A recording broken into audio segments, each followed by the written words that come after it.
I'm better. Okay, y'all.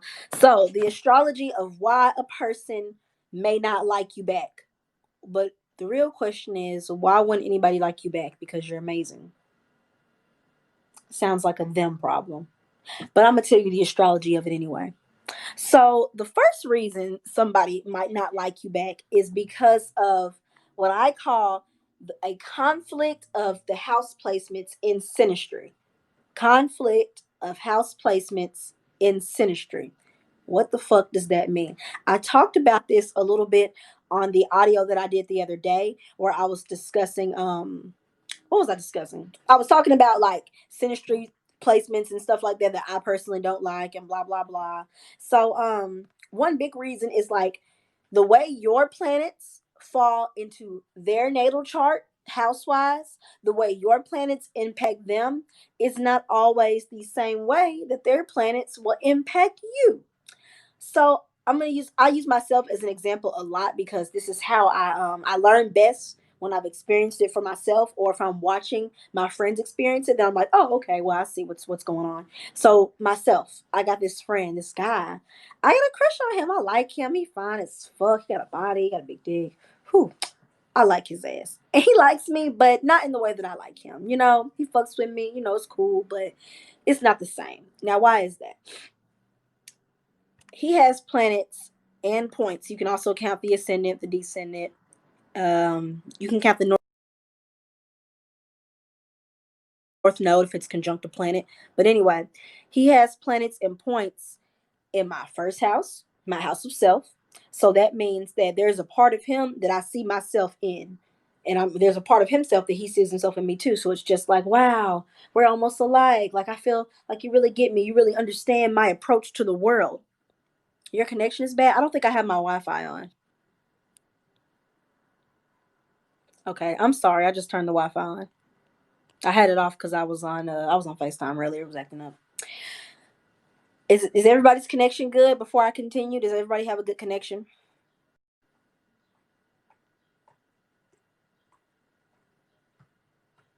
Okay, cool, cool. So he's got planets in my first house.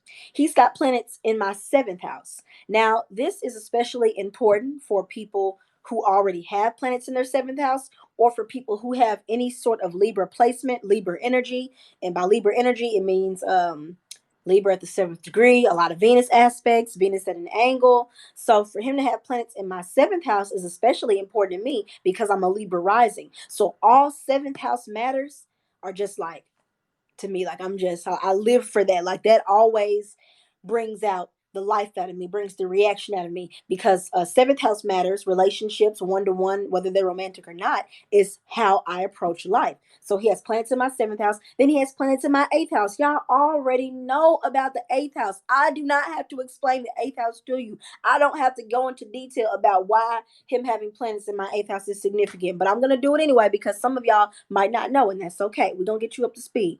Whenever somebody has planets falling in your eighth house, lack of a better word, I'm just going to use the words that everybody else uses.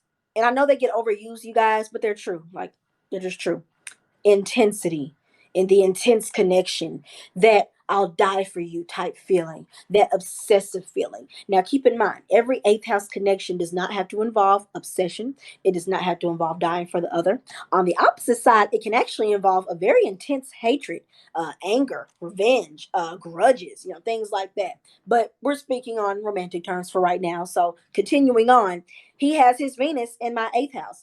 And then because it's Venus, like I said, I'm Libra rising. So I approach the world in Venusian terms. So for him to have his Venus in my eighth house, it's like, oh my gosh, the way in which I approach the world, like it comes to me through him in the form of this intense connection that I have to him. His Venus is in Gemini. So it Gemini represents conversation. So when we're talking, I'm just like, uh-huh, uh-huh, uh-huh. I'm really in the conversation. And sometimes he'll be like, oh, Jay, do you want me to tell you about this, and that? I'm like, of course I want you to tell me about it. Even though really, y'all, he's got his Venus is at the ninth degree, the Sagittarius degree. So he be preaching and telling me all this shit. And sometimes I don't really want to hear it. Sometimes I don't care. But he wants to talk about it and I want to listen to it because I'm just like, uh-huh, uh-huh, And that's my friend anyway. So I'll listen to him regardless. But anyway, still. So he's impacting me on the first, seventh, and eighth house First house, my house of self. I relate to him as myself. He gets me as myself. Fuck you, Applejack. Fuck you. Leave me alone. Leave me alone. But anyway, what does he? Oh, his sun is in my seventh house. I forgot to mention that. I said he impacted me, but I didn't say what planet it was. His sun is in my seventh house. So not only do I feel like he relates to me, I feel like I relate to him because the seventh house is the house of how you relate to other people, right? And then when their planets are in their first house, it shows how they relate to you. But it's just like, okay, so we got all three of those going on. And then when it comes to his chart, let me think about his chart. In his chart, man, oh my God, y'all, he has 11th house Libra. So 11th house Libra people in general, just now the whole, you have to take the whole chart into account. But in general, with 11th house Libra, the person, they can love relationships and everything like that, but they can also just be really detached, really cool on it, like, oh, okay, okay, they don't be too fucked up about it. They can be fucked up about it, but at the same time, they know how to just be like, you know what, give me some space, this and this and that. So my Libra Mars falls in his 11th house. So Libra Mars people, we have a lot of energy for relationships. We get the boost of energy from connecting to other people. So what gives me energy through connection is what he is like. How do I put this? Basically, what gives me energy through connection is where he requires space. That's what it is. So my Libra Mars in his 11th house, it's like, yeah, I'm giving all this energy into it. And at the same time, he's receiving it, but he's receiving it in a platonic way, a friendly way. The 11th house is all about platonicness, friendships, and that's a good thing. Friendships and relationships are a good thing. But you know me, I want to dive right in. I want the nigga. Come on. you know, if you want a lasting relationship, yes, there has to be a little bit some friendship. It just depends on the couple, but sometimes I don't want to wait for all that. So anyway, she said, like I said, fuck you. And then what's the next one? Where else do my planets? Oh, and then my sun and my moon are in his ninth house. Now this is a good thing because he's a very Sagittarian oriented person. He's got the Venus at the Sag degree. He's got Pluto in Sag, in his first house. Uh, he's got a few other Sagittarian traits going on, but my planets in his ninth house is good because he can still relate to me in the Sagittarian way. So this is something I want to explain to y'all. When you're looking at a natal chart and when you're looking at synastry, you have to remember that things can connect in ways that might not be very linear. What do I mean? So for example, let's say let me think, how do I want to say this? Hmm. Let's say somebody's got a Cancer Venus. That means they are attracted to people with Cancerian traits. Let's say their partner doesn't have any Cancerian placements, but they have a planet in the fourth house. Let's say that partner has their moon in the fourth house. That's going to give that same Cancerian energy, even though it's not actually in the sign of Cancer.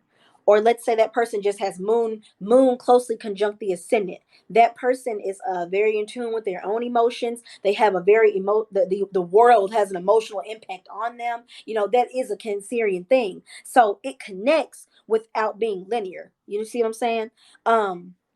Another way. Now, one reason why I think me and him click, we really do click. He doesn't really just want, long term with me, but we still click. We're still really good friends. So he has Venus in Gemini in the seventh house. Venus represents Taurus and Libra things, right? I am a Libra rising. Check. Because Venus is in the seventh house, though, that specifically denotes a more Libran influence than it does a Taurus one. So, like I said, I'm a Libra rising and Mars. Let's check. His Venus in Gemini. My ascendant and descendant, of course, is at the 27th degree, a Gemini degree. Check. His Venus is at the ninth degree. I have ninth degree is the Sagittarian energy, ninth house energy, right? His Venus is at that degree. My planets are in his ninth house. My sun and my moon. The whole core of my being is in his ninth house. Check. But even through all of that shows us being great friends. It shows us connecting. But because I do not impact him in the same way. Like I don't have any planets giving real energy to his seventh house. Now this doesn't mean that I have to have planets in his seventh house, but none of the planets are just really giving it the energy. Like there are no aspects from my planets to his in the seventh house, nothing like that. His eighth house is Cancer. I don't have any Cancer placements. I got two fourth house placements, but they are not personal planets. They are Uranus and Jupiter. So those are what we call social planets. So like my Uranus and Jupiter acts on more of a larger scale than it does a personal scale. So even though they're in the fourth house, it's more large scale than it is personal scale. So it's not going to impact him the same. You see what I'm saying? So conflict of house placements in synastry. And then I don't have anything in his first house. He's got something in mind. I don't have anything in his fifth house, but he has something in mind. Like, you see what I'm saying? Let's see. Let me read the comments real quick. His Juno, I can't remember. I would have to go look. Go get him. Girl, I'm gonna fuck him. Don't get it twisted. We gonna fuck. But, and then I already did a horary for us. And I was like, are we gonna get married? And it was like, no. It said, hell no. And I was like, damn. Like, I had to tell the horary. I had to tell myself the same thing I be telling y'all. Y'all be like, me and so gonna be together. And I'll be like, no. So I had to tell myself the same thing. I was like, damn. But it did say, we were gonna have, a relationship, aka we're gonna be good. We're gonna be cool regardless. So I can take that. I can deal with it. I'll be okay. It's nice to know that. To know I can just stop obsessing now. But anyway, so the next thing that denotes why somebody might not like you back is a 12th house or Neptune or Pisces influence in some way, shape, or form on your Venus, on your seventh house, on your fifth house, and sometimes on your sun or moon. Sometimes it can be showed in other ways that are not directly obvious in a chart. Like maybe it's shown through the persona chart, or maybe it's shown through a midpoint. Oh my gosh, let me show y'all something.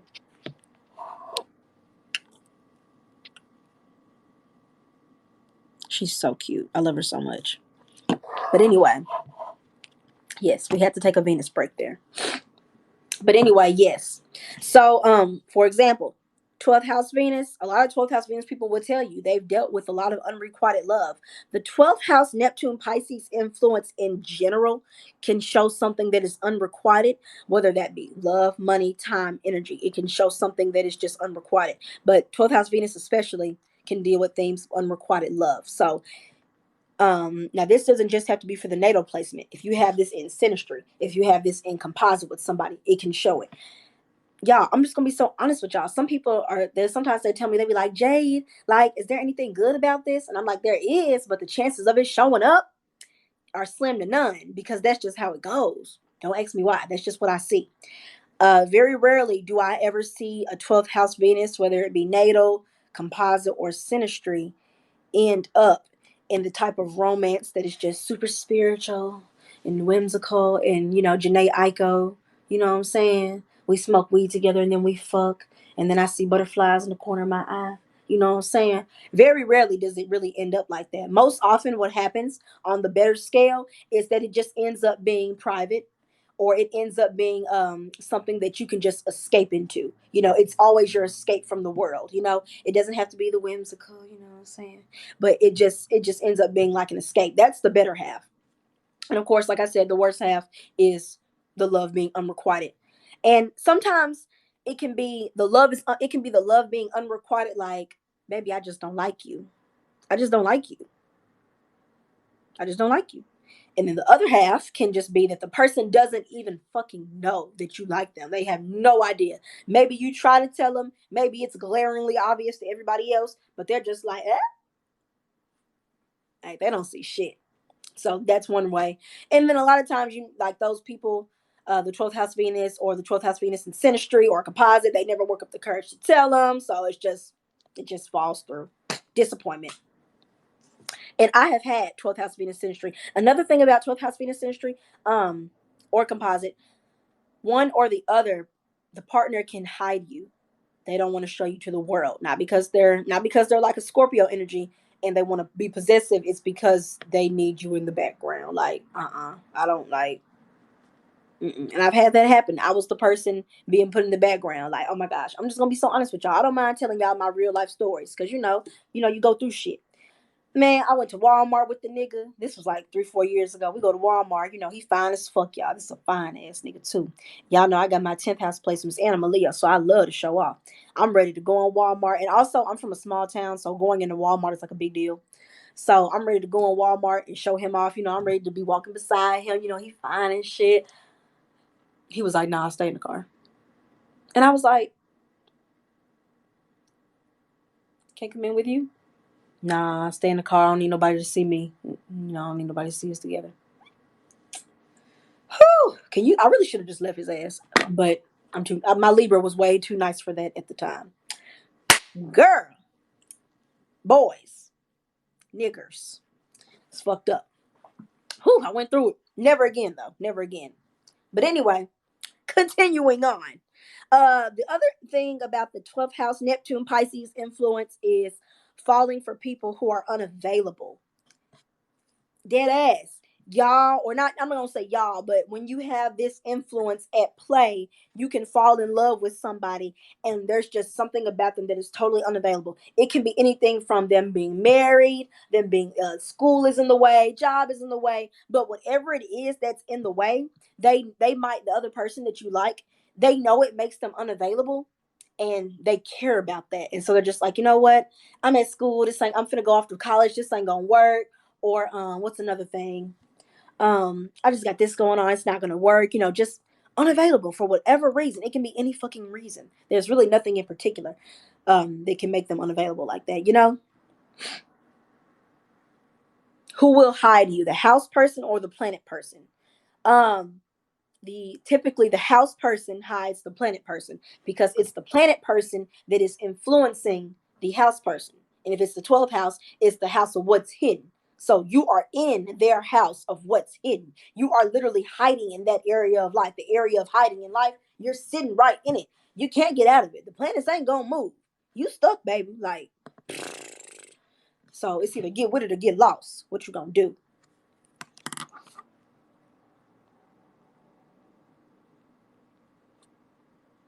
I love you too. The next one is seventh house Saturn, or Saturn influencing the seventh house, and by extension, Venus Saturn. They can often feel unloved. There can be a lot of blocks in love. Let me tell y'all something about energy. When it comes to seventh house Saturn, or if Saturn is influencing your seventh house in any way, shape, form, or fashion, and a lot of times, y'all, planets are influencing your different houses, making aspects to the house cusp themselves. Like, for example, let me draw a quick picture here.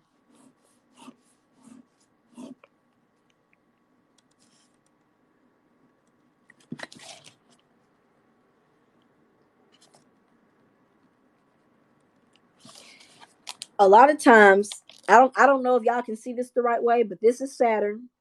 This is, let's just say this is your fourth house cusp. No, I'm just gonna put seventh house. Let's say that this is your seventh house cusp, right here. And let's say that Saturn is exactly trying your seventh house cusp. That means it's influencing your seventh house. Planets can be influencing your chart in ways that you would have never even thought to look at. And that's why you have this going on or that going on and you don't even fucking know. So just be aware of stuff like that. So Saturn could be influencing your seventh house in some way, or you have a seventh house Saturn, and it can cause blocks. And it can be a lot of different reasons for those blocks as to why somebody either will not like you back or cannot like you back, or where you can like them, but it doesn't matter. You just will not receive it back, even if they actually like you too. I'm gonna give y'all a story. I'm not gonna waste your time. I promise to God. And like, this is some real life shit, y'all. So high school, y'all know I'm actually really weird as fuck. Well, I don't think I'm weird, but you know, I'm not trying to be like a typical Aquarius person who's just like, because I do have a lot of Aquarian energy, but I'm not trying to be like that typical Aquarius person who just goes, oh my gosh, I'm just so fucking different. Nobody understands me. I'm just, oh my God. I'm not trying to be like that. But in high school, I was definitely, bitch, fuck you. Applejacks. What do you have against me today? Blocked, kicked out. Damn. My bad. But anyway, she fucked up. What? Why are you bullying me? You're bullying me. This is bullying. But anyway, so yeah, weird as fuck though. But like in high school, I was normal, but like I didn't mind talking about my love for Pokemon. I didn't mind talking about that shit. I didn't mind just, just being myself, right? And I guess I am a little weird. So anyway, there was this Aquarius stellium dude. Dude was really in love with me because he didn't know any other black girls who were black, cute, but into the same shit he was into, anime and shit. Somebody who was actually, who could do more than just be the typical person that was the people who were at our school. So I never knew that though until later on. So anyway, his best friend and I had a little liaison, like me and him, high school, used to get fingered and shit, do little sexual shit. Nigga used to finger me and shit. So, it was fun. That's what you do in high school. You get fingered. You do it. So also that guy, the friend, he had his son in my eighth house. So there you go. So anyway, but they were friends. So anyway, yeah. So turns out the Aquastellium dude had a crush on me, but he never wanted to approach because his Gemini friend, had me and him had done a couple of things. Like we never even had sex. Like, but he still could have approached me. But y'all know how it is in high school. So like that was block number one. That's block number one. So then, a few years later, he still likes me. We're still in high school at this point. He starts going with a girl that I was best friends with at the time. They start going together. So at this point, he still likes me, but I'm telling y'all, he literally my ex best friend. She has a very beautiful body. She's a very beautiful girl, but we have two different minds. And y'all know an Aquarius stellium dude or girl, anybody, they're gonna they like they like a certain type of mind. They like a certain type of intellect. And then she was a Cancer and he's an Aquarius, and y'all know Cancer and Aquarius are in conjunct. Like they're not like this. They're not like this. They're like this. They're in conjunct, right? So there's some discrepancy right there. But anyway, I had the mind that he wanted, but he felt blocked from getting to me because I have seventh house Saturn in my whole signs chart. I meant to mention this earlier. In my whole signs chart, I have seventh house Saturn. Seventh house, the whole signs, I mean, I've said this before. In my opinion, whole signs show the underlying themes in a person's life. Because I didn't realize that he had all these blocks trying to get to me. I didn't realize this. So like that's like an underlying theme. Whole sign chart shows the underlying themes in a person's life. Placidus chart shows the overlying themes, the things that are obvious, and then the sidereal chart shows the challenges in a person's life. That's how I feel. Can it apply to Cap seventh house? Yes, it can. It can. There's no reason why it can't. It definitely can. You can see some shit from that. So moving forward though, so then he starts going with my best friend. Now at this point, y'all, I don't know that he likes me. I had no idea. So he starts going with my best friend, and 2 weeks of them going together, for some reason, they're talking about me, I guess. He tells this girl, he said, yeah, if Jade had never been with dude, I would be with her instead of you. Keep in mind, she's like, she loves dude. And like, they're like 3 weeks in, and he's like, oh yeah, Jade, really the love of my life. But she was already with dude. So, I figured, fuck it. So I just kind of let it go. If we weren't best friends, I could totally, I mean, I don't, niggas is bold, y'all. Niggas is bold. And really, she should have broke up with him on the spot. But y'all know, high school kids, we don't think like that. Like, and I was never supposed to find that shit out, but I did. But anyway, so let's fast forward, like, I think the next year, maybe. Yeah, let's fast forward to the next year. Now, me and him are actually friends because she would always invite me around them. Ooh, and y'all, it was really fucked up because, like, if I was around her and if he called her and I was around, they would be sitting on the phone like this. Yep. What are you doing? Nothing. And I'd be like, what's up, dude? And then he'd just be like, what's up? And then we just get to talking, anime, Sailor Moon, Pokemon, DBZ, blah, blah, blah, blah, blah. We just be talking. And then she'd be like, okay, well, we'll talk to you later. And I'd be like, oh, shit. It's fucked up. But anyway, so like, let's fast forward like a year. So we're all in the same friend group. Like we all have grown up together. We're all in the same friend group, right? Like we all spent ample time with each other. And I'm gonna tell y'all the truth. I was going through an abusive relationship. It was bad, and so the guy that I was in a relationship with, he had really fucked up my car. Like he made it really super nasty. It was fucked up, and I didn't want to go home and my mama see my car. So so I drove home. Like I live like my parents live like 3 hours away. So I drove home, and I'm like, somebody said, are Aqua and Cancer good together or no? There is no There is no definitive answer to that. It just depends on the individual natal charts. So anyway, I drove home and I'm like, damn, I don't want her to see my car. I need time to clean it out. So I called him because his mom was like really cool and like, you know, he can just do what he want to do. And I'm like, and he has a guest room. I'm like, can I sleep in your guest room tonight? He lives down the street from my mama house. So I'm like, can I sleep in your guest room tonight? Because I don't want my mama to see my car. Like I want to wake up in the morning and then go clean it out and then I'll go home and stuff. And he was like, yeah, that's cool. And he said, I'm over here with the boys anyway, and we're in the room, we drinking and stuff, but you can have my room because I'm gonna be in the den with the boys the whole night. So I'm like, cool. I have no reason to believe he's not a weirdo, you know, nothing like that. So, you know, I'm thinking it's cool, right? So, y'all, this nigga is drunk as fuck. I'm asleep in the room. This man comes in, drunk as fuck. It's like three. It's like 3 a.m. He's like, Jade, wake up. Jade, wake up. Jade, I love you so much. Jade, I love you so much. Please, Jade. Like I remember, like I'm sitting there, like it's dark, like the room is pitch dark, and he's just like, Jade, Jade, I love you so much. I need you. Just tell me what I gotta do. I'll do anything. Then he's like, will you let me eat you out? Please let me taste your pussy. Please. Like, I'm being dead ass. Dead ass. I'm not even exaggerating. Like, I'm not exaggerating. And he was like, please let me eat your pussy. And I'm like, no. I'm like, chill. And I'm like, no. For obvious reasons, I had to say no. That's that seventh house Saturn block. That's that seventh house Saturn block. There was a block. The love was unrequited because of those blocks on both sides. At first, it was well, you know, like he couldn't even though I didn't know he liked me, that was still kind of unrequited love because he felt blocked by his friend.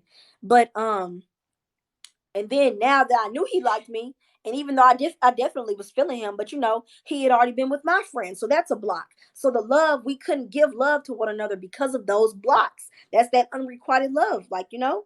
So anyway, he's like, Jay, please. He's like, Jay, just tell me what's going on. I know it's something going on with you. Like, he knew I was down bad during that time. He was like, what's going on with you? I'll kill any nigga. I'll kill any nigga about you, Jay. Just tell me. Just give me the nigga name. You don't have to be scared. You don't have to be afraid. I don't know what you running from. You ain't gotta run. I'm here for you. I'll never let a nigga hurt you. This and that. And of course, you know, I'm human. So, you know, I'm loving that. I'm like, oh shit. I'm like, huh. I like the sound of that. But I was in love with the dude I was with at the time. And like he had been with my best friend. Like, and she was really in love with him. They were broken up at this point, I think. I think they were broken up. But either way, he took her virginity. So I couldn't just, you know, accept that shit. So there's the block. So yeah, y'all, like shit is crazy around here, y'all. Like shit is crazy. So when my point to saying all that was that these blocks can come in any way, shape, form, or fashion. It doesn't always have to be just because somebody married and some shit like that. You know what I'm saying? It can be in any way. So that all of that applies for seventh house Saturn influencing the seventh house Venus Saturn. And then another thing I want to mention about all of those is hold on. When I talk a lot, I don't know, my chest does weird things. I have to burp.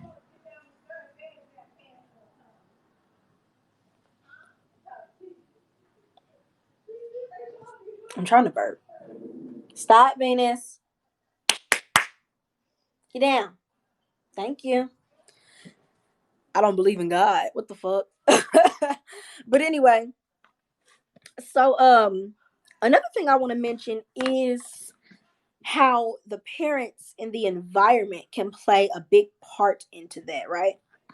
So me having the seventh house Saturn in whole signs, my mother, an underlying theme in my life was my mother blocking me from, she didn't realize it, but she was blocking me from experiencing healthy relationships and things like that. Like I didn't know how to foster good relationships with people because she used to block me. Like when I was younger, I'd be like, oh mom, I like this guy, or I want him to be my boyfriend. And I just, you know, I would just be really excited about love and relationships. I would just be super excited. And she would just be like, hell no. But my little brother, she'd be like, Jade's brother, you have a girlfriend? Okay. Da, da, da, da. But when it was me, she was just like, no. And then I never, you know, the seventh house is the house of balance. So okay, I finally burped. I never got to see I never got to see people like my mother and my father, they didn't have a balanced relationship. He would always be like, hi Jade's mom, you know, hey, coming to pick up Jade. And she'd be like, whatever, nigga. So I always thought like she was wrong for that. Like I would be like, why are you being so rude to my dad? Like there was just that imbalance. And then she had an imbalance with me. She had an imbalance with her dad. And then my dad had an imbalance with his wife. So like seventh house Saturn people, or Saturn influences the seventh, or the Venus Saturn, there's always a block. Like they can't, there's always some reason why the people around them can never have balanced relationships. So it's just like, what in the world? So I think that really played a role in blocking me from a lot of relationships that I possibly could have had, right? I didn't know how to, I don't know, I didn't know what to do. Like I didn't have any guidance. Like she blocked me from the guidance that I really needed to learn, right? Let me block you because you get on my nerves. Okay, cool. I'll be forgetting I can block people on here. So anyway, the next one is, oh, does anybody have any questions about that? Let me read the comments real quick before I get on to the Venus Pluto.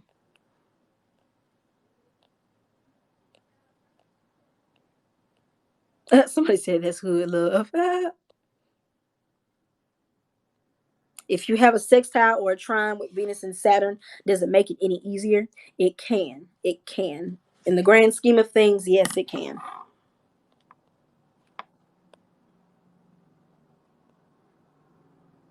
Oh, yeah.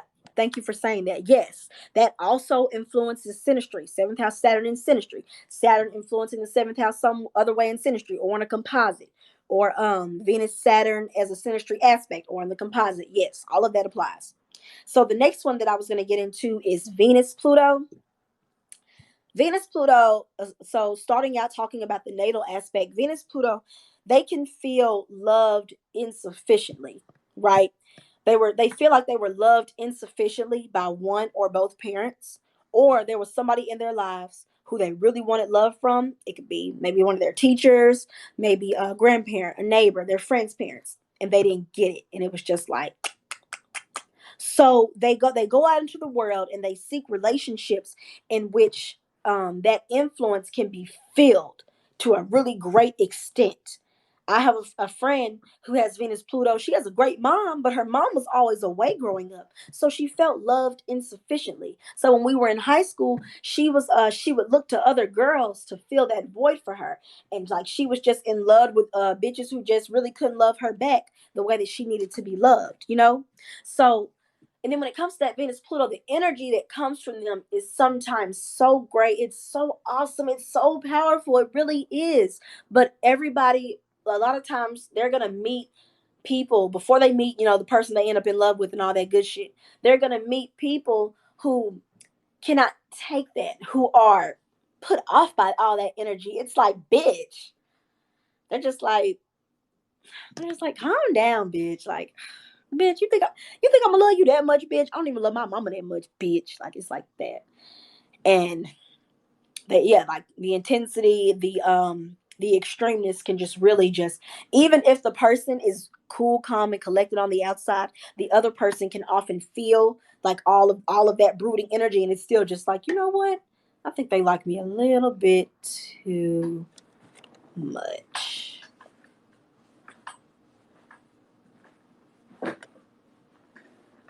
And then they just leave. It's like that. I'm trying to tell y'all, it's like that. So that's one way how Venus Pluto can manifest with the unrequited love. And then the last one that I wanted to talk about was the natal chart influence. Um, let's see, how do I want to say this?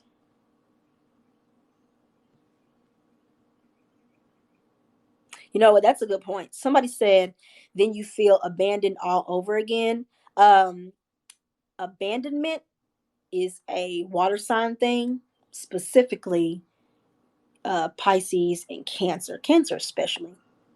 Cancers, even if they aren't actually abandonment, they can feel abandoned. It doesn't take much for them to feel that way, right? Even if it didn't actually happen, they can still really feel that way. So, because of that, they can feel like the love just isn't returned. They can feel like, oh my God, like nobody loves me back. Everybody leaves me. Matter of fact, I want y'all to go listen to the Evanescence song Missing, and the one called Exodus.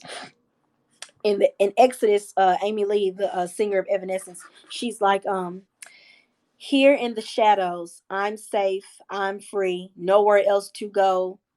Uh, I can't remember, but she's like, yeah. And then in the song "Missing," she's like, "Isn't someone missing me? You won't cry for my absence. I know you forgot me long ago. Was I that unimportant? Am I so insignificant? Isn't someone missing me? Isn't someone missing me?" And she's like, even if she was like, "I'll die to know you love me, even if I cry today." And it's like, whew, girl. I think she has a first house moon. Yeah, I think she does. But anyway, yes. So even if that's not actually the case, they can feel that way, and it really feels unrequited. The second song, the one about missing, it's called "Missing" by Evanescence. The first one is called "Exodus" by Evanescence. Exodus. Exodus. So anyway, the last influence is the natal chart influence. So let's see. Let's see. Okay. Let's say let's say let's say if I have I don't, but let's say if I had Venus Pluto in my natal chart, and then I go and get with a nigga, and me and him have Venus Pluto in the center street, but he does not have it natally. So me being the natal Venus Pluto person, I'm relishing, I'm feeling all of this plutonic Venusian energy, like, oh my gosh, this love affair. It's oh my gosh, I want to pull my hair out. I love it so bad. You know what I'm saying? And the nigga, this is his first time experiencing that shit. So he's like, okay, damn, this is pretty intense. Okay, I'm feeling it. Okay. But me, because that's how I was born, I'm just like, you know what I'm saying? And like I said earlier, that type of thing can put people off. See, I have it natally. He doesn't. So I want it. I'm used to it. This is what I've been waiting for. And for him, he might be like, you know what? Nice experience, but it wasn't for me. Just in case you didn't get it the first time. Like that. Period. I'm just saying, y'all, it be like this. I seen it happen. I seen it happen to me, other bitches, other niggas. It be like that. So anyway, that's one thing, the way the natal house is. And then you have to consider in a composite.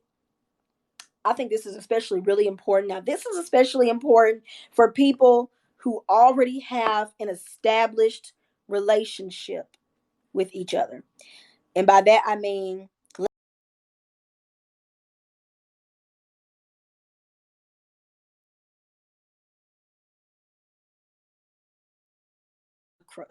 a crush on the head cheerleader. You love the bitch. She fine or whatever. She be up there in her little skirt and she be twirling and shit. You love her. You know what I'm saying? But she don't love you back. But y'all don't really just know each other like that. Y'all got a few mutual friends, but y'all don't really just know each other. You know what I'm saying? She don't really even just know your last name like that. That's more of some 12th house shit because she doesn't even really just know you more than it would be the composite chart having an effect. Because the composite chart is when you take the natal chart of two people and it shows how they act as one person, right? It shows how the energy of them being together, whether that be romantic, platonic, whatever, it shows how the energy of them having any sort of relationship influences both of them, right? And even though everybody in the world technically has a composite chart with everybody else in the world, that doesn't mean that they're just active. Like the people who work at the place across the street from my house, I have composite charts with them. Like if we were to do the math and put the charts in the calculator, we could see that. But they're not active. They don't know me. They don't fucking know me. I don't know them. So what I'm telling you is, for somebody who doesn't really just know you, who you don't really have an established relationship with, you would not go and look at the composite chart, because the composite chart is going to show I'm sorry, depending on how your natal chart impacts the composite chart, will show how much the relationship means to you. um like, for example, the guy that I was talking about earlier, the first guy with the seventh house Venus, in our composite chart, it's like 11 degrees Scorpio rising and shit.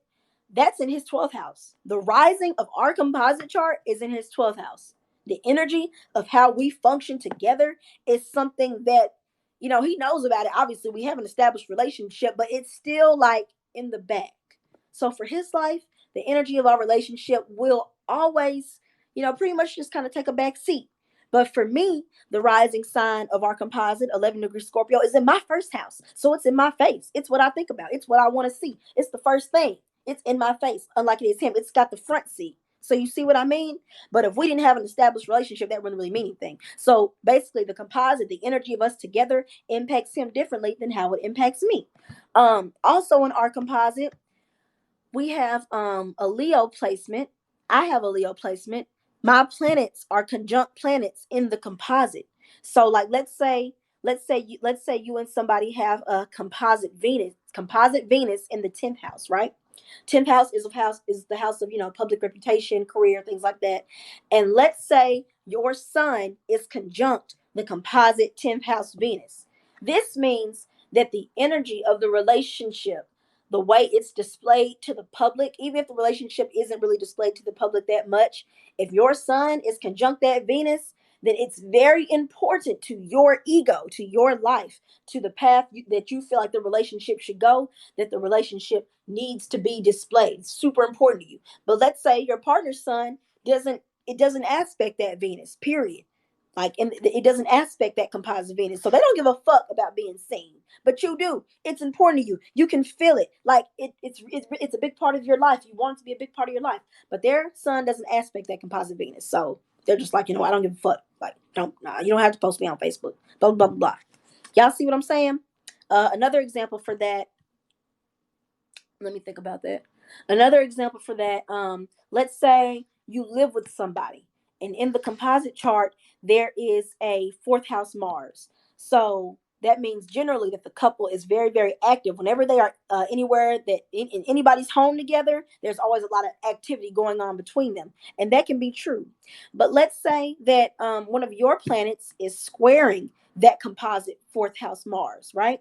So even though there is a lot of activity in the home whenever you're around this person, because of that square between that composite fourth house Mars and your planet, there you will have some type of conflict. You got some type of problem with that. There's something about that doesn't always sit well with you. That can irritate you. And the partner's like, "What's wrong with you? Come on, let's work out. Let's get up. Let's clean up. Let's do this. Let's walk around the house. Whatever, whatever." And you're just like,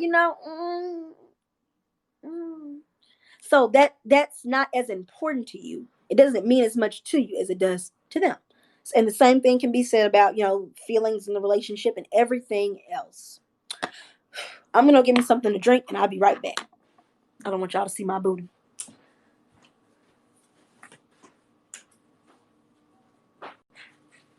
Sun has gone down the whole. All right. Sun has gone down the whole time I've been talking. Every time I get sad when the sun goes. I made a thread in 2018 about synastry. And it was kind of like this, actually. And for those of you who have never read it, I will go ahead and find it really quickly, and I want to read it to you. It's a very good thread, and I really just made it all up in my head. It was just an example. I just made up the example, like, of the people in the story, but real aspects and shit. And I basically explained, like, because you wonder, you can be in love with somebody or be married or whatever the fuck y'all are. It's for some reason, it's like you weren't good enough, or they got eyes for another person. And it's like, what's the deal? Or better yet, you can have everything, but the person that you love doesn't love you for having everything. They love the other person that doesn't have shit. And you're like, why? You're like, why? And so I made a thread kind of explaining that. Let me try to Google it.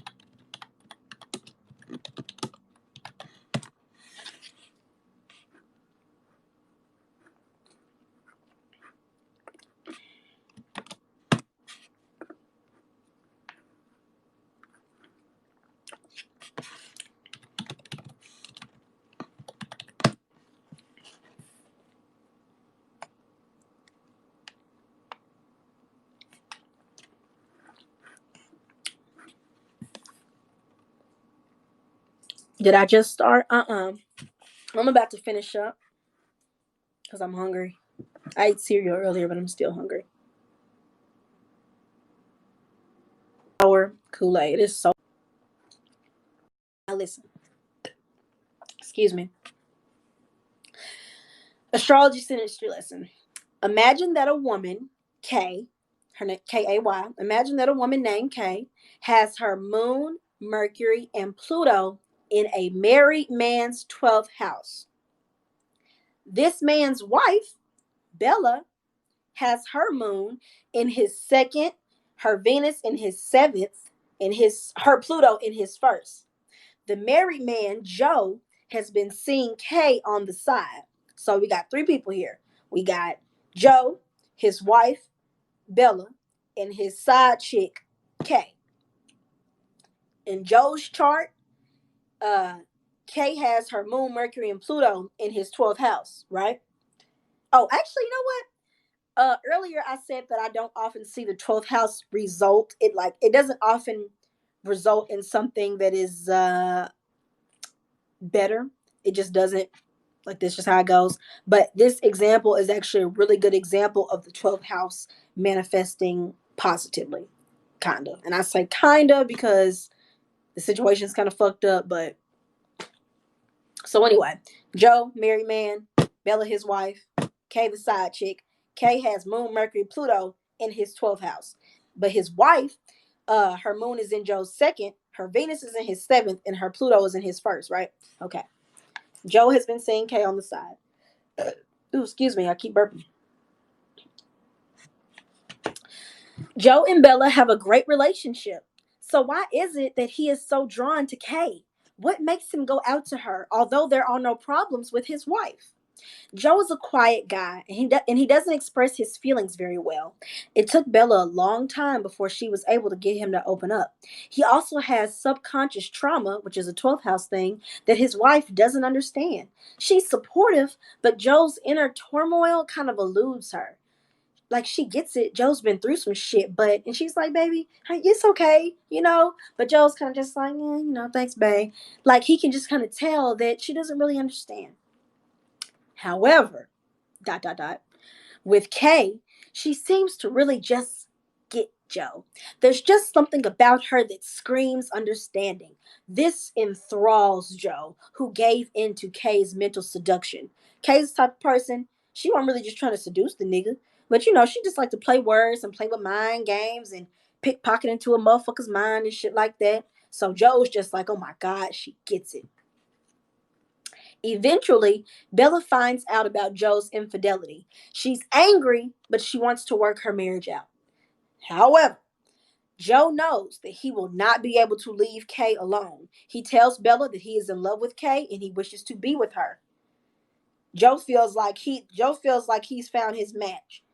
All of that, all of the things that he doesn't get about himself, all of that trauma, even if it's not trauma, if this was another situation, all that subconscious shit, this woman understands him better than his wife. Like, he's just like, now keep in mind, I am not advocating cheating and I'm not advocating leaving somebody because of this and that, and I'll get to all that later. I'm just giving you an example. It's just an example. Somebody said, who is Joe? This is just a story I made up to illustrate how synastry works. It was a story I made up to illustrate synastry. The story, like, the people are fake, but the synastry is real.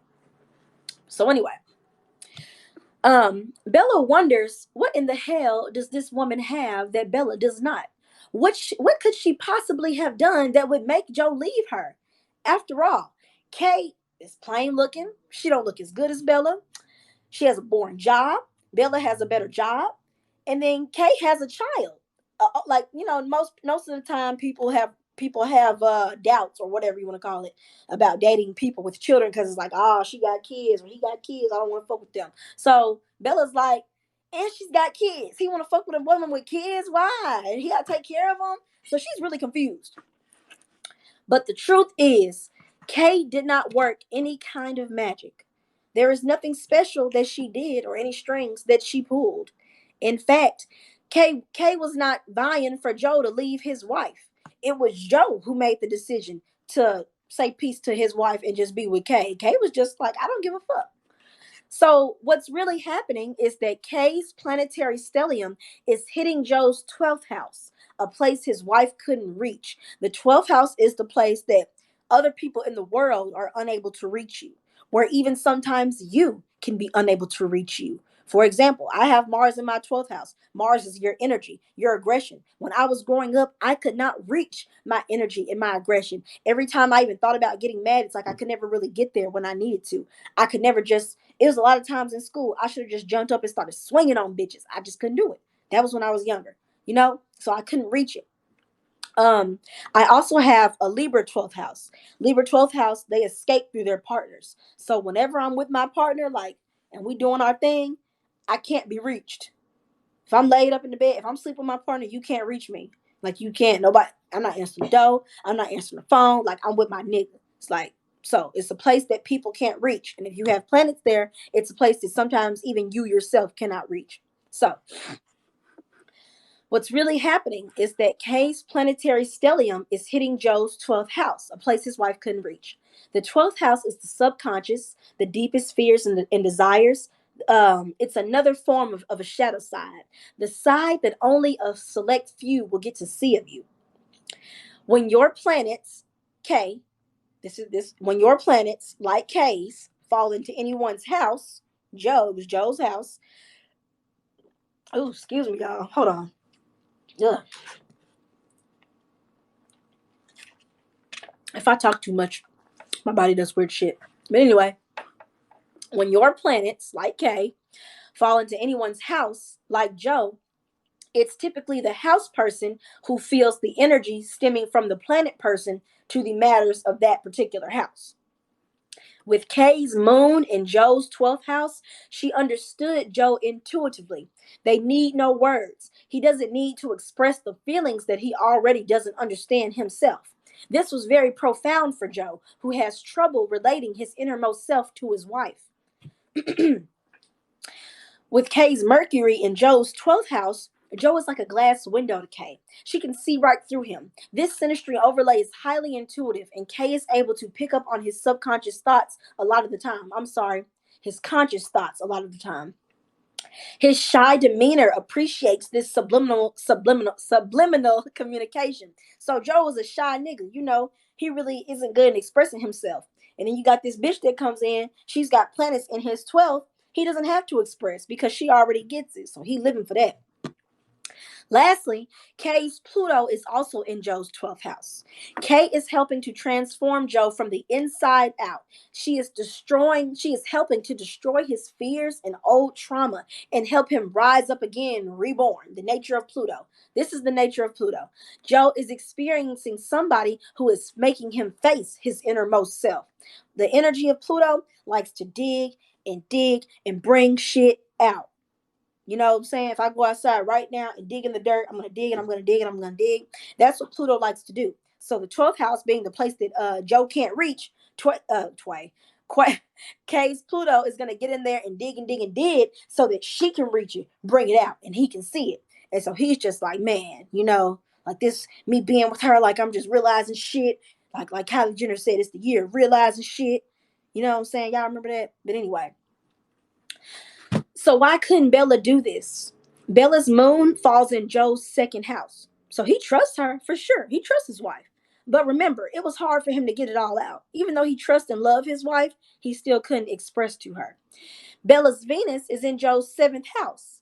Here, Joe sees Bella as an ideal mate, beautiful and worthy of showing off. It will add to any love connection. However, coronavirus. However, this isn't reminiscent of having a lover's moon placed here in which the house person will see them as a life partner. When you have seventh house moon synastry, oftentimes the moon person can do no wrong in the eyes of the seventh house person. If they do wrong, it's still like, that's my baby though. Like, it's hard for them to really see the wrong in what they do. And a lot of times they'll have a lot of ways to what's the word? Justify it. And finally, Bella's Pluto is in Joe's first house. I keep coughing. And finally, Bella's Pluto is in Joe's first house. Joe is deeply drawn to Bella, and at one point, she definitely had a hold on him. The problem was that for a man like Joe, who is very reserved and doesn't express his feelings well, he needed a partner with whom he didn't need words with. He needed one who understood him at a core level. Now, Joe is more expressive than ever with Kay than he was with Bella because Kay transformed him from the inside out, that 12th house Pluto synastry. And now, what we have left is a broken marriage and a woman who never saw this coming. Sad face. These things happen in real life. You wonder what the other man or woman has that you don't because it's obviously not status or material things. Kind of like Monica Lewinsky and Bill Clinton, Hillary Clinton. I was researching all into that shit, all into the Clintons last night. Like I was like temporarily obsessed with them for like 3 hours. And in my opinion, besides just being a not very good person that made Bill cheat, a big part of it was the fact that when Leos don't have a lot of attention, I said this on a live before. A lot of times they will try to get it from somewhere else. But anyway, Bill, Bill's affairs, the ones that have been recognized and documented, they went on for long periods of time. Usually, when an affair goes on for that long, it's more than just casual and just sex. You know what I'm saying? Excuse me. See, keep burping. Usually, when an affair goes on for that long of time, it's usually more than just casual. So, I'm pretty sure Bill's mistresses where they were giving him something that he wasn't getting for Hillary. That's my point. They were giving him something that he wasn't getting from Hillary. And if we could look at all their charts together, all he wasn't getting from Hillary. And if we could look at all their charts together, all his other mistresses, we could see the things he was getting from his mistresses that he wasn't getting from his wife. Now, once again, this is no reason to go cheat. What you need to do is sit down with your husband or your wife or your partner, whoever it is. You don't even have to be married, your girlfriend or your boyfriend, and tell them what you need. And if they can't give it to you, you give them a chance. And if they still can't give it to you, then that's when you need to leave. That's what I'm saying.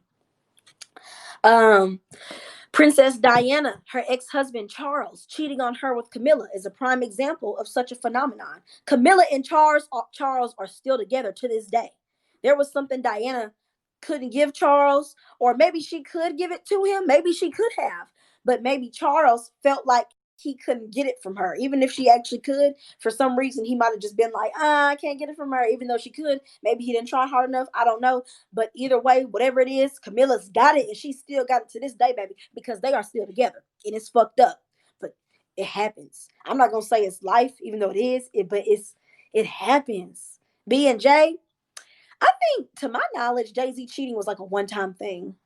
It seemed to me like it was just sex, but I'm outside looking in, so I really can't say for sure. And then this is the disclaimer that I put at the end of the thread. I said, your partner meeting someone else who makes them feel completely differently than you do does not always mean that they will cheat. Joe could have mustered up the willpower to stay faithful to his wife, as can all of us. So yeah, you guys, that's it. That's all. What are the questions? Questions about the live.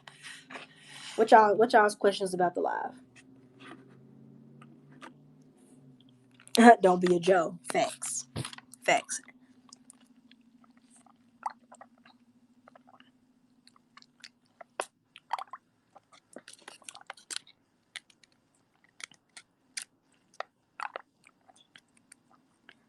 No questions? Y'all good? I can't believe it. Unless y'all typing. Do you need fifth house synastry to have kids with somebody? No, you don't.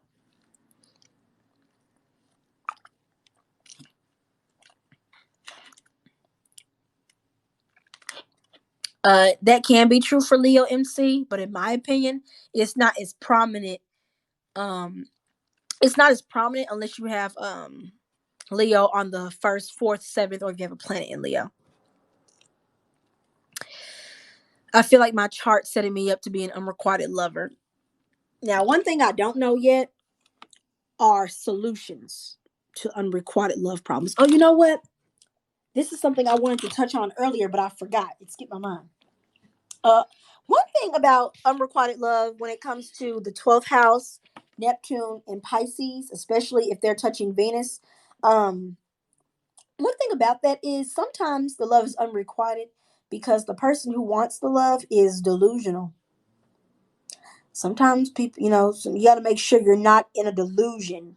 And that can either mean you think somebody loves you and they really don't, or you just have this fantasy delusion that something is going to work out for you, even though the likelihood of it actually working out is slim to none. You know what I'm saying?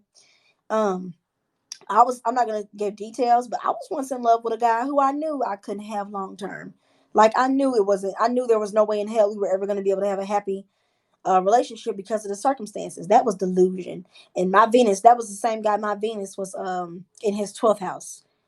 That was delusional. That's another reason why sometimes that shit can go unrequited. But that's another way you can avoid it. When you have that 12th house Neptune Pisces influence, even if it's not just on Venus, if that influence is there affecting the relationship in some way, shape, form, or fashion, one way that you can oh, excuse me, I keep burping.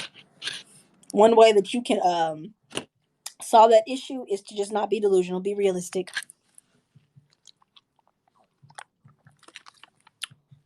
If my moon is in someone's 12th house, does that mean we have a psychic link? It can, but not always, but it can mean that. Can I brief over the first house point again? Which first house point? Tell me what you mean. What can Venus square Pluto mean in a natal chart? I'm just talking about the unrequited love and stuff for right now in synastry.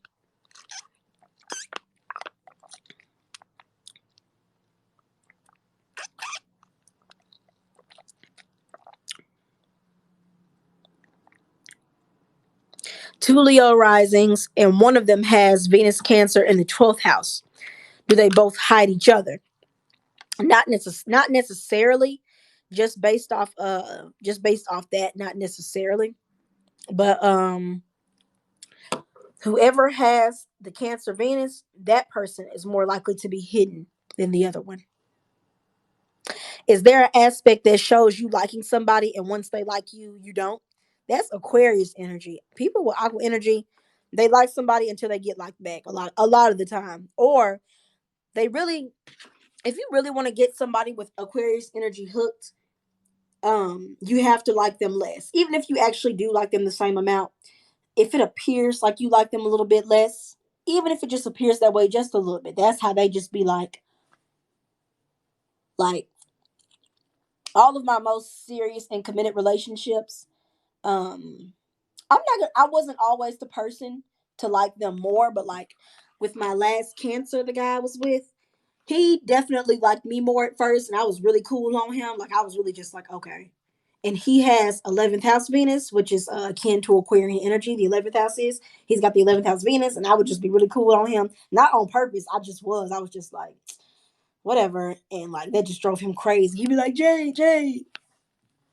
But yeah, they act like that.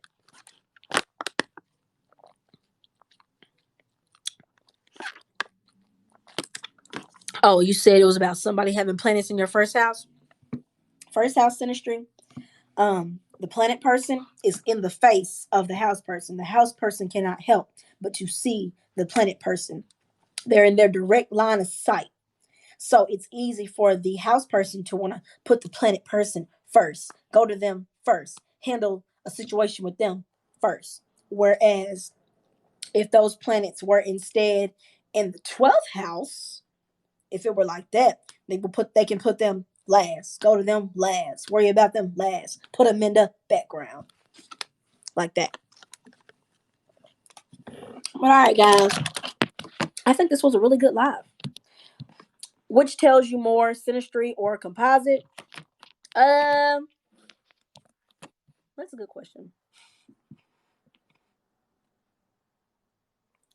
I'm not gonna say that one tells you more than the other.